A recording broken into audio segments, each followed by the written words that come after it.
أعوذ بالله من الشيطان الرجيم. بسم الله الرحمن الرحيم.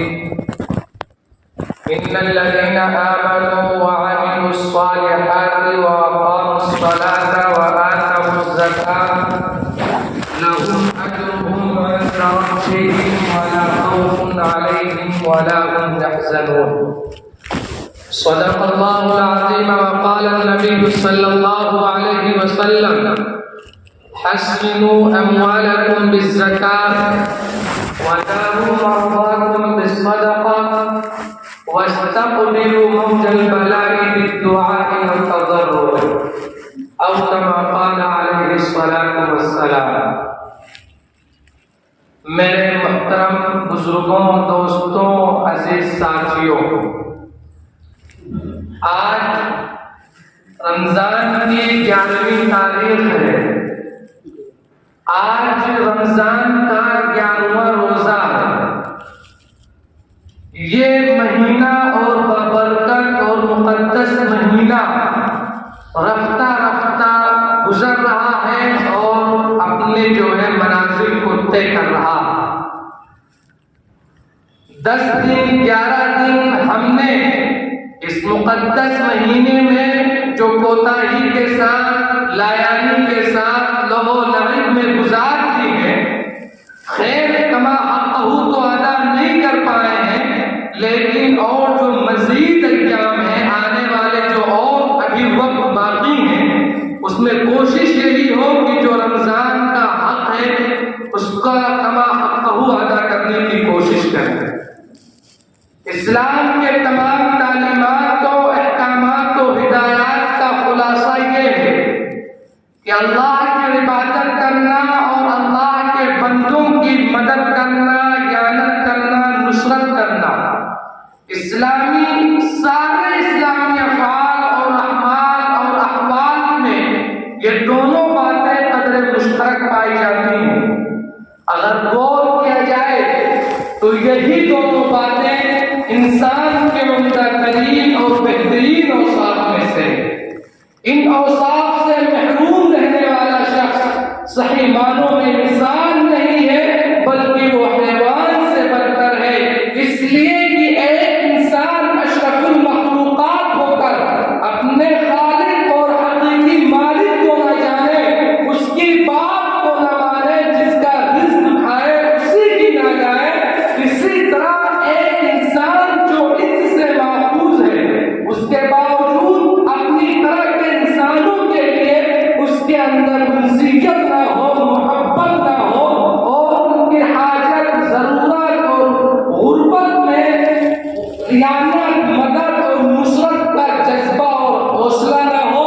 تو وہ صورتاً تو انسان ہو سکتا ہے، اس کے پیر انسانوں جیسے ہو سکتے ہیں، اس کی شکل و صورت انسان جیسی ہو سکتی ہے، اس کی قد و قامت انسان جیسے تو ہو سکتے ہیں، لیکن اس کے جسم میں پلنے والا دل وہ زنگ آلود ہو چکا ہے، مردہ ہو چکا ہے۔ ایسے لوگوں کے بارے میں قرآن نے صاف طور پر یہ اعلان کر دیا ہے: اولئک کالانعام بل هم اضل، کہ ایسے لوگ چوپایوں کے مانند ہیں کہ جس کے اندر اپنی طرح انسانوں کی غربت، حاجت اور محتاجی میں مدد اور اعانت اور نصرت کا حوصلہ اور جذبہ نہ ہو، اور جانور کی طرح ہے۔ بلکہ قرآن نے اور بھی کہہ دیا ہے: بل هم اضل،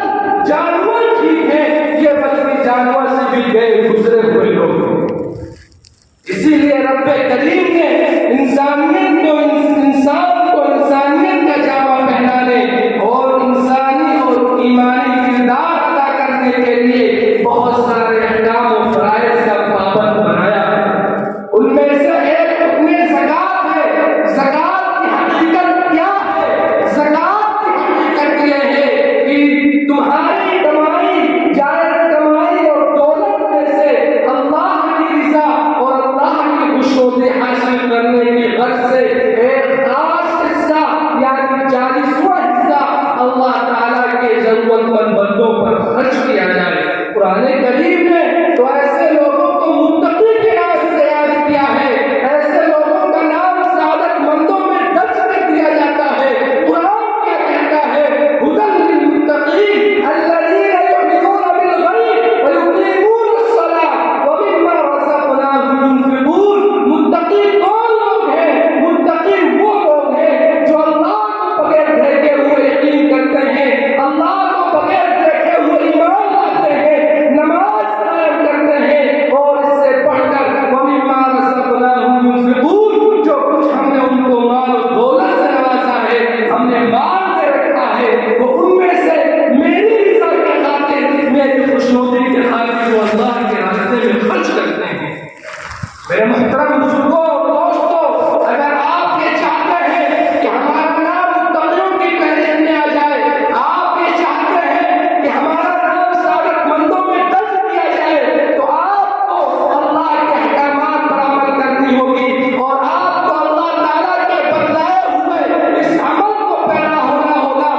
بیچ میں سے بالغ بھی ہو اور ہر بالغ میں 700 دانے ہوں۔ اللہ ایسے ہی اپنے بندوں کو خرچ کرنے والے بندوں پر ایسے ہی 700 گنا اجر و ثواب دیتا ہے۔ اور آگے بھی ارشاد فرماتا ہے واللہ یضاعف لمن یشاء، اور اللہ جس کو چاہتا ہے مزید اجر و ثواب سے نوازتا ہے۔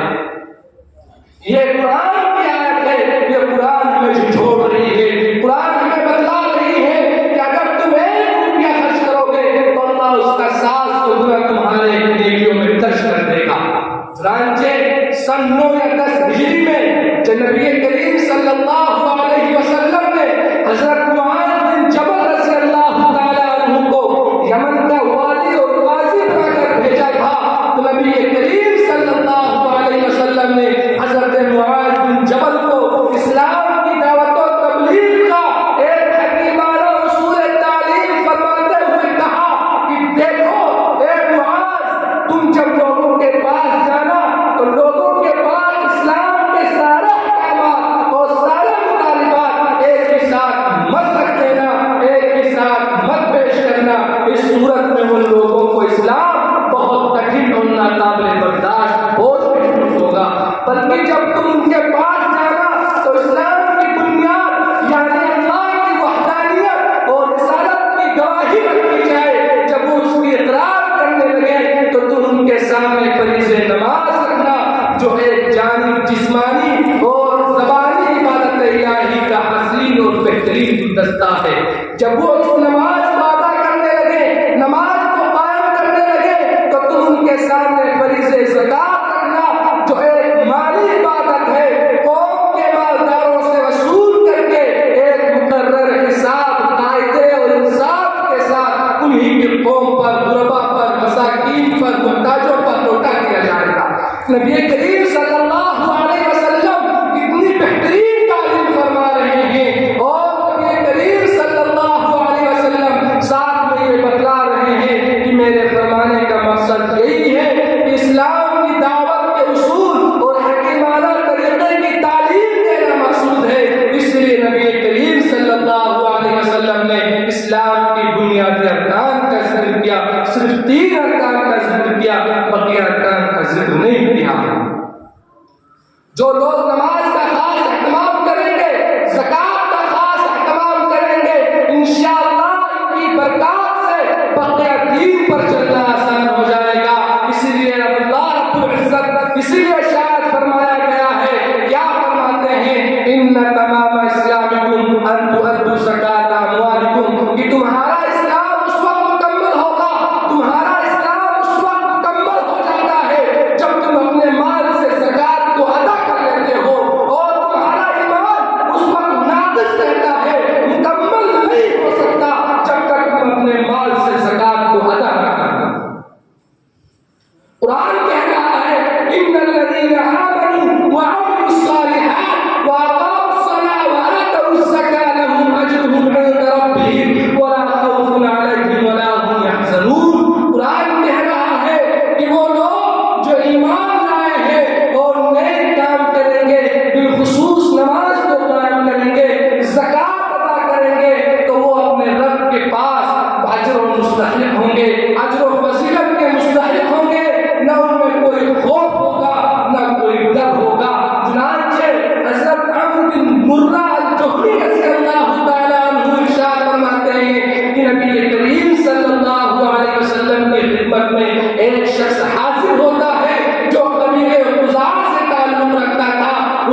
جب آدمی اپنے مال سے زکات کو نکال دیتا ہے تو اس کا مال اللہ اس کا محافظ بن جاتا ہے، وہ اللہ اس کے مال کا امان بن جاتا ہے، اللہ اس کے مال کی حفاظت کرتا ہے۔ اور پھر نبی کریم صلی اللہ علیہ وسلم آگے ارشاد فرما رہے ہیں وَدَّاءُ مَرْضَاكُمْ بِالصَّدَقَةِ، اور تم اپنے مریضوں کا علاج کرو صدقہ نکال کر کے، اس لیے کہ صدقہ بڑی بڑی مصیبتوں کو ٹال دیتا ہے۔ اور پھر نبی کریم صلی اللہ علیہ وسلم آگے ارشاد فرما رہے ہیں وَاسْتَقْبِلُوا مَوْجَ الْبَلَاءِ بِالدُّعَاءِ وَالتَّضَرُّعِ، کہ تم مصیبتوں کا مقابلہ کرو دعا کے ذریعے سے اور رو کر، اللہ کے سامنے رو کر۔ تم ان تمام چیزوں سے جب تم اللہ سے دعا کرو گے تو اللہ تمہاری مصیبتوں کو دور کر دے گا، تمہاری مصیبت اور آفات کو ختم کر دے گا۔ آج لوگ یہ شکایت کرتے ہیں کہ ہمارے گھر سے مال چوری ہو گئی ہے، زیورات چوری ہو گئے ہیں، ہمارا مال محفوظ نہیں ہے، ہماری تجارت کامیاب نہیں ہے،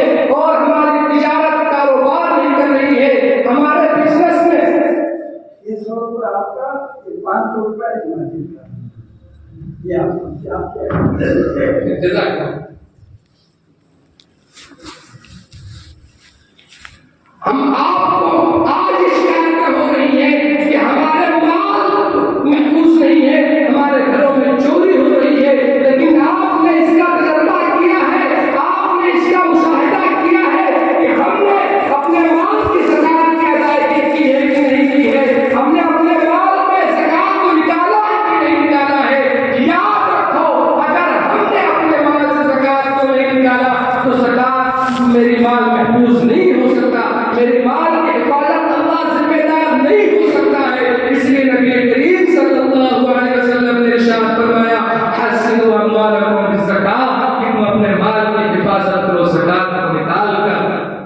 آج ہمارا یقین اس سے نکل چکا ہے، آج ہمارا یقین ہم کمزور ہو گئے ہیں، ہمارا ایمان کمزور ہو گیا ہے، لیکن غیر کو بھی اس پر یقین تھا۔ چنانچہ حضرت شیخ رحمۃ اللہ علیہ ایک بہت ہی حیرت انگیز واقعہ لکھتے ہیں کہ سہارنپور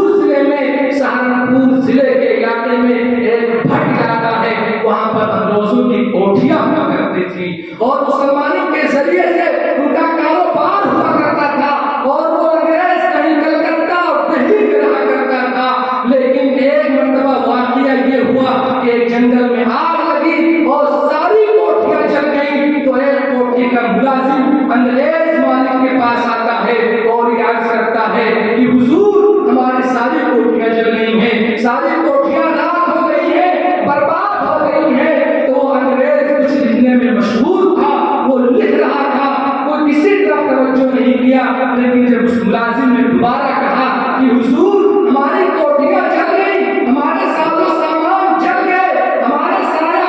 مال بیکار ہو گئے، تجارت کنڈا ہو گئی ہے، تب بھی وہ اس کی طرف توجہ نہیں دیا۔ جب اس نے تیسری مرتبہ کہا ہے کہ حضور ہماری کوٹھیاں جل گئی ہیں، ہمارا بھائی سارا سامان کا نقصان ہو گیا ہے، تو وہ انگریز جھنجھلا کر اٹھتا ہے اور اس ملازم کے گریبان کو پکڑ کر کہتا ہے کہ میری کوٹھیاں کبھی جل نہیں سکتی ہیں، اس لیے کہ میں مسلمانوں کی طرح زکات ادا کرتا ہوں، اور مسلمانوں کے نبی کا فرمان ہے کہ جو شخص اپنے مال سے زکات نکال دیتا ہے اس کا مال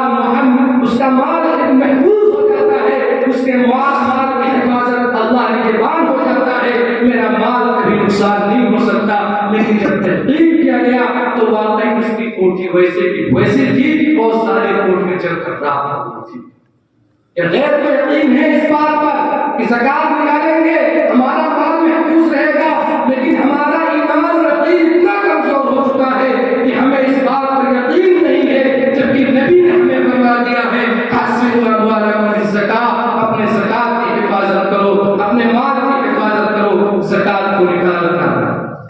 اب وہ لوگ جو زکات کو نہیں نکالتے ہیں، زکات کو سمیٹ کر رکھتے ہیں، ان کے لیے کیا وعیدیں ہیں؟ قرآن کہہ رہا ہے والذین یکنزون الذهب والفضة لا ينفقونها في سبيل الله فبشرهم بعذاب أليم يوم يحمى عليها في نار جهنم فتكوى بها جباههم وجنوبهم وظهورهم هذا ما كنزتم لأنفسكم فذوقوا ما كنتم تكنزون۔ کہ وہ لوگ جو سونے چاندی کو ذخیرہ کے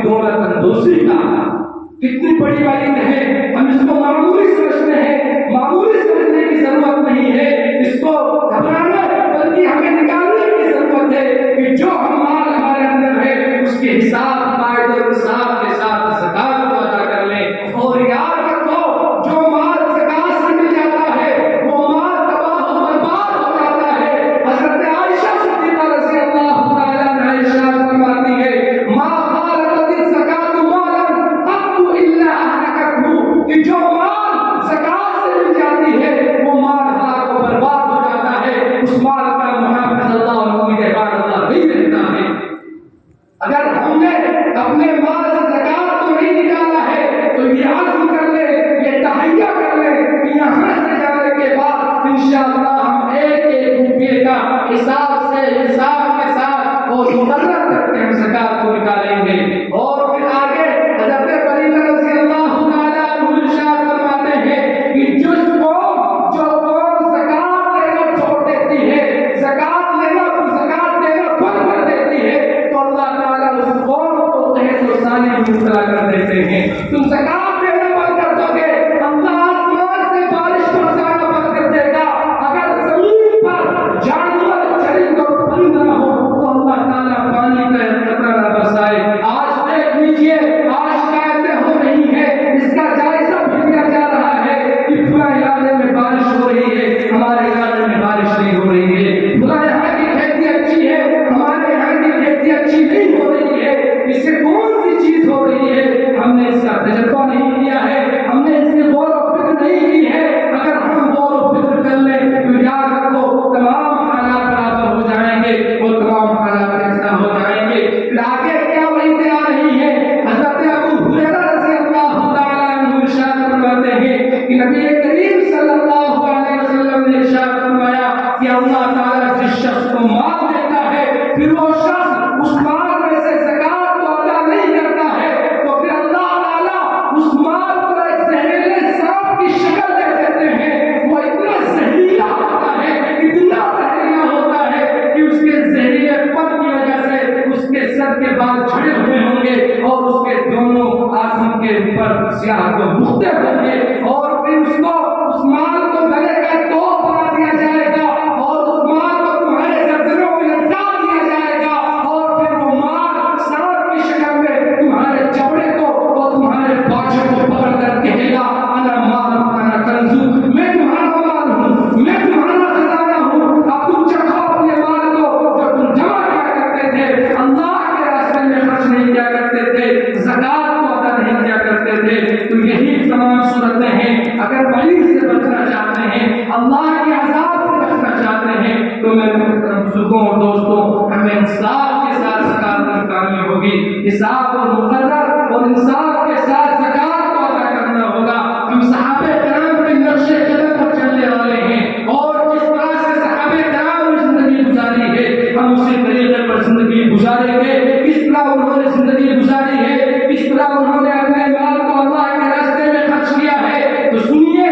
غزوہ تبوک کے موقع پر عام چندے کا اعلان حضور کرتے ہیں کہ کوئی ہے جو اللہ کے راستے میں خرچ کر دے, کوئی ہے جو اللہ کے راستے میں اپنے مال کو نچھاور کر دے. عمر بھی موجود ہے, ابو بکر صدیق بھی موجود ہے, علی بھی موجود ہے. تو حضرت عمر رضی اللہ تعالیٰ عنہ کے دل میں خیال آتا ہے کہ آج میں حضرت ابو بکر صدیق سے صدقہ کر جاؤں گا, آج میں حضور کے قدموں میں اتنا مال نچھاور کر دوں گا, اتنا مال لے آؤں گا کہ ابو بکر صدیق سے میں صدقہ کر جاؤں گا. وہ گھر پر جاتے ہیں اور گھر سے مال کو آدھا لے کر آتے ہیں اور جب حضور کے قدموں میں نچھاور کر دیتے ہیں, حضور پوچھتے ہیں عمر کیا لائے ہو اور کیا چھوڑ کر آئے ہو. تو حضرت عمر رضی اللہ تعالیٰ عنہ کہتے ہیں کہ اللہ کے رسول میں آدھا مال آپ کے قدموں میں نچھاور کر دیا ہوں اور آدھا مال اپنے گھر پر چھوڑ کر آیا ہوں. ابو بکر صدیق گھر سے آتے ہیں, مال کو لاتے ہیں اور حضور کے قدموں میں نچھاور کر دیتے ہیں. حضور ابو بکر صدیق سے پوچھتے ہیں کہ ابو بکر صدیق تم کیا مال لے کر آئے ہو, تم کیا میرے قدموں میں لے کر آئے ہو. تو ابو بکر صدیق رضی اللہ تعالیٰ عنہ کہتے ہیں